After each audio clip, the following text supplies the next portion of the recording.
Hello সবাইকে, আসসালামু আলাইকুম। আজকে আমি পাঠ করে শোনাবো আমি পদ্মজা গল্পের পর্ব ৮।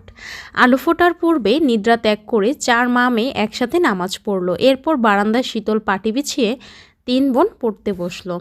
রাতভর ঝমঝম করে বৃষ্টি হয়েছে। বর্ষায় স্নানে স্নিগ্ধ প্রকৃতি, মায়াবী সকাল। এমন সকালে কেউ ঘুমাতে চায় আর কেউ বা বই পড়তে পছন্দ করে অথবা পছন্দের যে কোনো কাজ করে। পূর্ণার ঘুমাতে ইচ্ছা করছে, পড়া একদমই সহ্য হচ্ছে না। পড়া থেকে উঠে এসে মনোবাসনা পূর্ণ করতে বিছানায় গা এলিয়ে দিল। সাথে সাথে ঘুমে হারালো। পদ্মজা অনেক ডাকলো, উঠল না। এদিকে স্কুলে যাওয়ার সময় হয়েছে। হেমলতা বাইরে থেকে উকি দিয়ে প্রশ্ন করলেন, পূর্ণা ঘুমে? জি আম্মা। সে জানে না স্কুল আছে, তবু কোন আক্কেলে ঘুমালো? মায়ের কঠিন স্বরে পদ্মজা ভয় পেল। পূর্ণার নির্ঘাত মার খাবে আজ। সে হেমলতাকে আশ্বস্ত করতে বলল, তুমি যাও আম্মা, আমি কিছুক্ষণের মধ্যে তৈরি হয়ে যাব, আর সাথে পূর্ণাকেও নিয়ে যাব আমার সাথে। হেমলতা জানেন পূর্ণা এত সহজে ঘুম থেকে উঠবে না। অহরহ এমন হয়ে আসছে। যত আদর করে ডাকা হোক না কেন, বৃষ্টিমাখা সকালে তার ঘুম ছুটানো যায় না। বাঁশের কঞ্চি পূর্ণা খুব ভয় পায়। কঞ্চির বাড়ি না খাওয়া অবধি ঘুম পূর্ণাকে কিছুতেই ছাড়বে না। এ যেন ভূত ছাড়ানোর মতো। হেমলতা বাঁশের কঞ্চি আনতে যান। এদিকে পদ্মজা ডেকেই যাচ্ছে, পূর্ণা ওঠ, মাঠটা খাওয়ার আগে ওঠ। এই পূর্ণা, পূর্ণা রে, পূর্ণা ওঠ। পূর্ণা পিটপিট করে চোখ খুলে আবার ঘুমিয়ে যাচ্ছে। প্রেমা এই ব্যাপারটা খুব উপভোগ করে। একটা মানুষ এত ডাকাডাকি তো কী করে না জেগে থাকতে পারে? সে নিষ্কম্প স্থির চোখে তাকিয়ে বড় 2 বোনের দিকে তাকিয়ে রইল। হেমলতা হাতে বাঁশের কঞ্চি নিয়ে ঘরে ঢুকেন। তা দেখে পদ্মজা পূর্ণাকে জোরে চিমটি দিল। পূর্ণা মুখে বিরক্তির আওয়াজ তুলে আবার ঘুমে তলিয়ে গেল। তুই সর পদ্ম, ও মারের যোগ্য, পিটিয়ে ওর ঘুম ছোটাতে হবে। পদ্মজা মায়ের উপর কিছু বলার সাহস পেল না, দূরে গিয়ে দাঁড়ালো। হেমলতা পূর্ণার পায়ের গোড়ালিতে বাড়ি দেন। প্যাচ করে আওয়াজ হয়। পদ্মজা ভয়ে চোখ বুজে ফেলল। পা ছিঁড়ে গেছে বোধহয়। ঘুমন্ত পূর্ণার মস্তিষ্ক জানান দেয় আম্মা আসছেন এবং তিনি আঘাত করছেন। সে চোখ খোলার আগে দ্রুত উঠে বসলো। চোখ খুলতে খুলতে যদি দেরি হয়ে যায়। এরপর চোখ খুলল। বোকাশোকা মুখ করে মায়ের দিকে তাকালো পরিস্থিতি বুঝতে। পদ্মজা ঠোঁট টিপে হাসছে। প্রেমা জোরে হেসে উঠল। হেমলতা তীক্ষ্ণ চোখে তাকাতেই হাসি থামিয়ে দিল। পূর্ণা ভীতু কণ্ঠে বলল, আর হবে না আম্মা, সে তো প্রতিদিনই বলিস। এমন সময় ঘন মেঘ আকাশ ছেয়ে গেল। পূর্ণা প্রেমা মনে মনে খুশি হলো। আজ আর স্কুলে যেতে হবে না। বাড়ি থেকে 2 ক্রোশ দূরে স্কুল। আম্মা নিশ্চয়ই যেতে না করবেন। পূর্ণা খুশি লুকিয়ে প্রশ্ন করল, আম্মা মেঘ আসবে মনে হয়, যাবো স্কুলে? মেঘ করলে তোর কি, তুই স্কুলে যাবে। হেমলতা চলে যেতেই পূর্ণা ব্রু কুচকান, থ মেরে বসে রইল। পদ্মজা তাড়া দিল, বসে আছিস কেন, জলদি কর, নয়তো আবার পিটানি খাবি। পূর্ণা বিরক্তি নিয়ে তৈরি হলো। 3 বোন স্কুলের দিকে রওনা দিল। বর্ষাকাল চলছে। রাতে বিরতিবিহীন বৃষ্টি হয়েছে। রাস্তায় প্রচুর কাদা জমেছে। পথ চলা কষ্টকর। 3 বোন হাতে জুতা নিয়ে পা টিপে হাঁটছে। পিছলে পড়ে বই খাতা নষ্ট করার ভয় কাজ করছে মনে। অর্ধেক পথ যেতে না যেতে আকাশ ভেঙে বৃষ্টি নামলো। পদ্মজা পথের পাশ থেকে বড় কচু পাতা ছিঁড়ে নিল 3টা।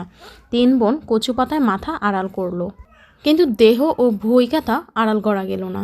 ভিজে একাকার হয়ে যাচ্ছে। পূর্ণা বিরক্ত প্রকাশ করলো, ধ্যাত, ভিজে স্কুলে গিয়ে লাভ কি আপা? দেখ পায়জামা হাঁটু অবধি কাদা, আর বৃষ্টির পানি দিয়ে কি হয়েছে। পদ্মজা চিন্তিত ভঙ্গিতে বলল, বুঝতে পারছি না কি করব, স্কুলে যাব নাকি বাড়ি ফিরব। আপা বাড়ি যাই, বলল প্রেমা। পদ্মজা ভাবলো। এরপর 2 বোনকে বলল, ভিজে তো কতবারই গেলাম, আজও যাই, সমস্যা কি? অজ্ঞতা স্কুলে যেতেই হলো। স্কুল ছুটির আগেও বৃষ্টি পুরোপুরি থামেনি। তখন গুড়ি গুড়ি বৃষ্টি পড়ছিল। বৃষ্টিতে ভিজে ভিজে বাড়ি ফেরার পথ ধরল 2 বোন। প্রেমার 1 ঘন্টা আগে ছুটি হয়েছে। পদ্মজা নিচু কণ্ঠে জিজ্ঞাসা করলো, আব্বা আসছিল স্কুলে? আসছিল, প্রেমারে নিয়ে গেছে।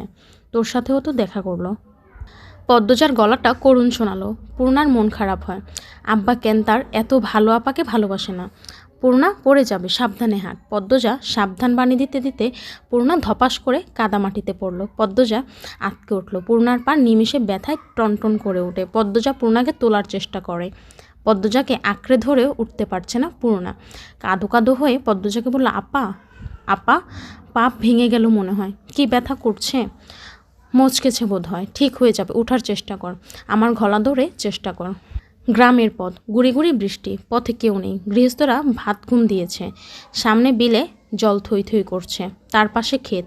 ডানে বামে কাদামাটির পথ, পিছনে ঝোপঝাড়। পদ্মজা সাহায্য করার মতো আশেপাশে কাউকে দেখতে পেল না। পূর্ণা পা সোজা করার শক্তি পাচ্ছে না, পায়ে প্রচণ্ড ব্যথা, ঠোঁট কামড়ে কাঁদছে সে। পদ্মজা না পারছে পূর্ণাকে তুলতে, না পারছে পূর্ণার কান্না সহ্য করতে। সে মনে মনে আল্লাহর কাছে সান্ত্বনা এবং সাহায্য প্রার্থনা করছিল। পদ্মজার উৎসাহে পূর্ণা মনকে শক্ত করে পায়ের পাতা মাটিতে ফেলল। সাথে সাথে শরীরে ব্যথার বিজলি চমকালো। আপারে পারছি না, আমার পা শেষ, মরে যাব আমি। এসব বলিস না, পায়ের ব্যথা কেউ মরে না। আহত পা ফুলে 2 ইঞ্চি উঁচু হয়ে গেছে।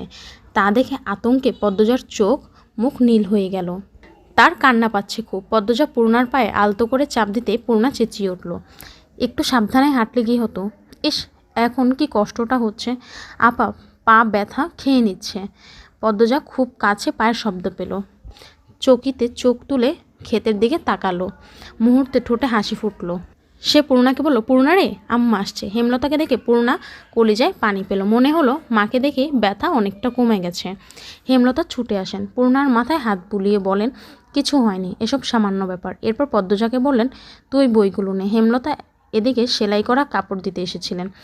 যার কাপড় ছিল সে অসুস্থ, তাই যেতে পারছিল না। বাড়িতেও কোনো কাজে মন টিকছিল না, তাই ছাতা নিয়ে বেরিয়ে পড়েন। ঘরে চুপচাপ বসে থাকার চেয়ে একটা মানুষকে সাহায্য করা ভালো। ফেরার পথে তিনি দূর থেকে দেখতে পেলেন 2টো মেয়েকে। একটা মেয়ে পথে বসে আছে, আরেকটা মেয়ে পাশে। বিপর্যস্ত অবস্থা তাদের। মেয়ে দুটোকে চিনতে পেরে বুক কেঁপে উঠল। পথ দিয়ে আসলে দেরি হবে, তাই তিনি ক্ষেতের পথ ধরেন। পূর্ণা ব্যথায় যেন নিঃশ্বাস নেওয়ার শক্তি পাচ্ছে না। একটা ভ্যান পাওয়া গেলে খুব উপকার হতো। 2 মিনিটের মাথায় ভ্যানের দেখা মিলল। অনেক দূরে ভ্যানের অবস্থান। ভ্যানে চিত্রা, লিখনসহ আরও 2 জন।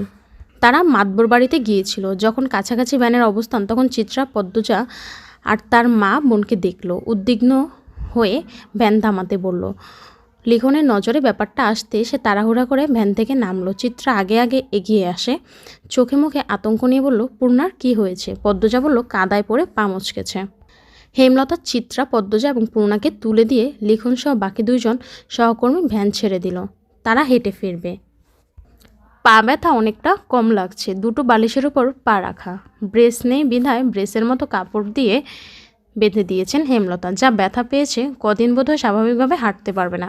হেমলতা মুখে তুলে খাইয়ে দিলেন। এরপর বললেন, এবার খুশি? স্কুলে যেতে হবে না, কাজ করতে হবে না, সকালে উঠে পড়তে বসতে হবে না। পূর্ণা রাজ্যের দুঃখ নিয়ে বলল, সবই ঠিক আছে, কিন্তু এখন আমি টিভি দেখতে যাব কি করে? কোনো সাড়া না পেয়ে পূর্ণা বুঝতে পারল সে মুখ ফসকে ভুল জায়গায় ভুল কথা বলে ফেলেছে। সে বিব্রত হয়ে উঠল, ঢোক গিলল। এরপর কাচুমুচু হয়ে মিয়ে যাওয়া গলায় বলল, মোটেও খুশি হয়নি। বিকালে মগা এসে জানালো মুন্নার বাপ খুন হয়েছে। কথাটি শোনার সাথে সাথে উপস্থিত সকলের মাথায় যেন বজ্রপাত পড়ল। পঙ্গু, ভিক্ষুক, অসহায় মানুষটাকে কে মারলো? এমন মানুষের শত্রু থাকে? এমন শত্রুই যে একদম মেরে ফেললো। হেমলতা শ্বাসরুদ্ধকর কণ্ঠে প্রশ্ন ছুড়লেন, কখন? মগা বলল, দুপুরের কথা। দুপুরের 2টো কি 3টায় গ্রামবাসী জানতে পারে এই ঘটনা। আস্তে আস্তে সব গ্রামে খবর যাচ্ছে। লাশ নোয়াপাড়ার ধান খেতে পাওয়া গেছে। মুন্নার আত্মীয় বলতে কেউ নেই। দুঃসম্পর্কের যারা আছে তারা মুন্নার দায়িত্ব নিতে চাইল না। মাতবর মুন্নার ভার নিতে চেয়েছিলেন, কিন্তু মুন্না পদ্মজাদের বাড়ি থাকতে চায়। হেমলতা সানন্দে নিয়ে আসলেন মুন্নাকে। এখন থেকে মুন্না এই বাড়ির ছেলে। পদ্মজা, পূর্ণা খুব খুশি। খুশি হলো না প্রেমা। মুন্না প্রেমা সমবয়সী। প্রেমা ভাবছে তার আদরের ভাগ বসাতে মুন্না এসেছে। হেমলতা ব্যাপারটা বুঝতে পেরেছেন। পদ্মজাকে বললেন, প্রেমার পছন্দ হচ্ছে না মুন্নাকে। 2 জনের মধ্যে সখ্যতা করিয়ে দিচ্ছে, যাতে একজন আরেকজনকে আপন চোখে দেখে। পদ্মজা আশ্বস্ত করে বলল, কয়দিনে মিশে যাবে 2 জন। পূর্ণা ব্যথায় ঘুমাতে পারছে না। প্রেমা, পূর্ণা, মুন্না